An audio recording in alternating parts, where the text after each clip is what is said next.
JBNN will keep you informed. I'm Michelle Jones. Before we get into the news, please remember to like, subscribe, leave a comment, and share the news with someone today. Now onto the news. Police Commissioner sets goal to keep murders below 152 for the next 71 days. Police Commissioner Dr. Kevin Blake has challenged members of the Jamaica Constabulary Force to ensure that no more than 152 murders are recorded across the island during the remaining 71 days of the year. The directive, outlined in the latest edition of Commissioners Calling the Force Orders, forms part of Dr. Blake's push to keep Jamaica's 2025 murder total below 700, a target that, if achieved, would represent one of the lowest homicide figures in more than 3 decades. At the midway point of October, the country had recorded 548 murders. Dr. Blake noted that Jamaica had previously seen an entire quarter with 156 murders, suggesting that keeping the count under 152 for the remainder of the year is achievable with sustained focus and discipline. We must remain steadfast, keep focus and get it done, the Commissioner urges officers. The last time Jamaica recorded fewer than 700 murders was in 1994, when 690 killings were documented 31 years ago. Tragedy in Rosehill, mother killed, daughter injured. A quiet post-holiday morning in Rosehill, Content, St. Andrew, descended into tragedy on Tuesday when a suspected domestic dispute ended in the death of a woman and critical injury for a teenage daughter. The deceased has been identified as Sashana Shaw, whose body was discovered along a riverbed around 10 a.m. after residents responded to distress calls. Reports indicate that community members had to make a dangerous descent down a steep hillside where they found Shaw's partially clothed body bearing multiple chop wounds. Her daughter was also attacked, sustained severe head injuries, and remains hospitalized in critical condition. The police have named Ricardo McCarthy, otherwise called Crow, who is her ex-boyfriend, as the prime suspect. A manhunt has been launched by the St. Andrew North Police Division, which is investigating the case as murder and wounding with intent. Residents describe the incident as shocking and deeply distressing. "Me can't believe this happened in a Content. Rosehill dark right now. Him shouldn't do this. Him shouldn't just leave," one resident said. "People tell him to move on. The violence never worth it," another added. Family members revealed that Shaw ended the relationship about 2 weeks before the attack. "Everybody know about them. Him weak a long time. A weak man do them thing ya," one relative lamented. As of October 11, the St. Andrew North Division had recorded 30 murders, down from 52 during the same period in 2024.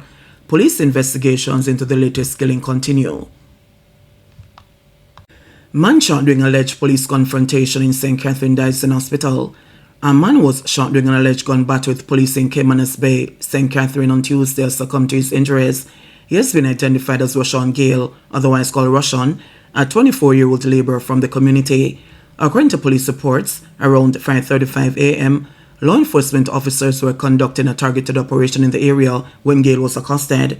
He reportedly brandished a gun and opened fire at the police, who returned fire, hitting him. A Ruger High-Point 9mm pistol, along with a magazine containing 6 rounds, was allegedly recovered from the scene. Gale was transported to the Spanish Town Hospital, where he was admitted under police guard, but later died while receiving treatment. The Independent Commission of Investigations Indicom has since launched an inquiry into the incident. Man shot by police in St. Andrew succumbs to injuries. A 20-year-old man was shot during an alleged confrontation with the police in Top Maryland District, St. Andrew, has died from his injuries. He has been identified as Shamar Fletcher.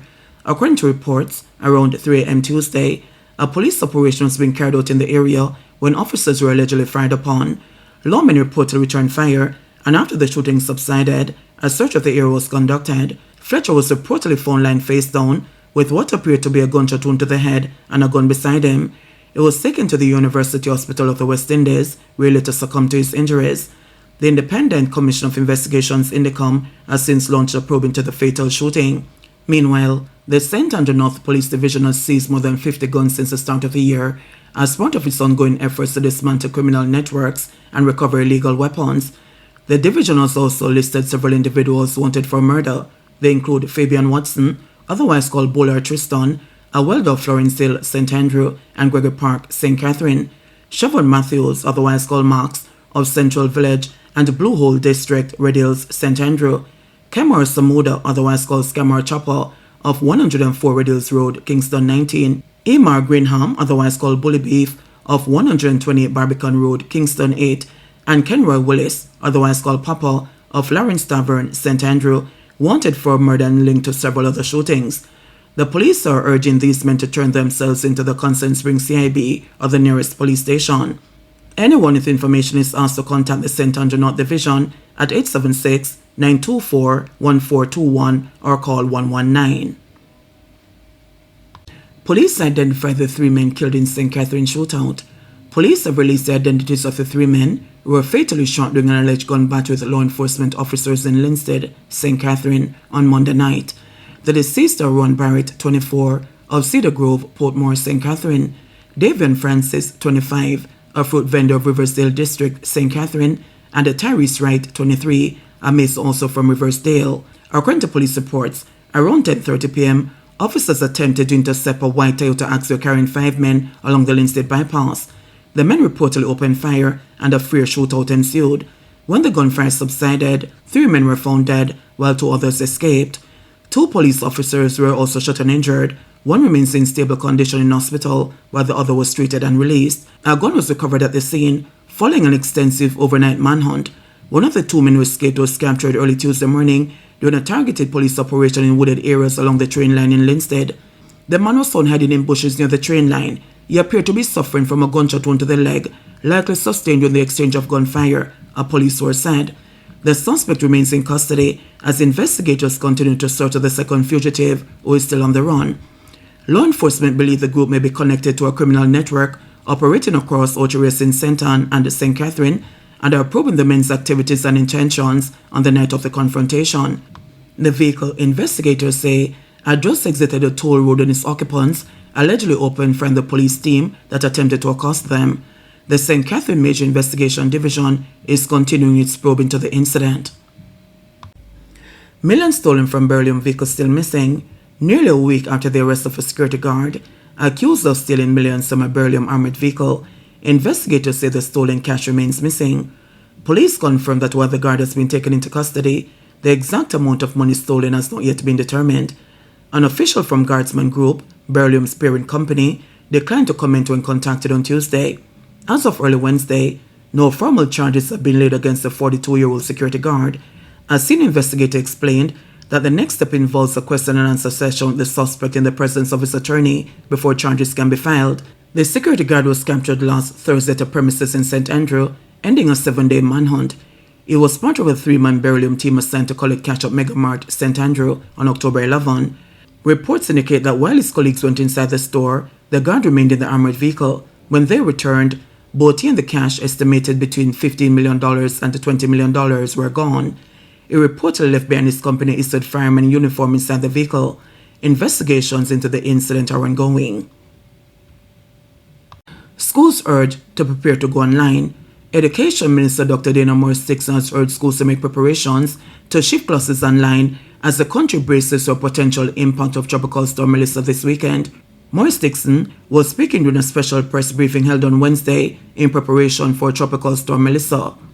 I just wanted to quickly, very, very quickly speak about schools. I know that's a question that we've been getting a lot of, there's been a lot of inquiries around schools.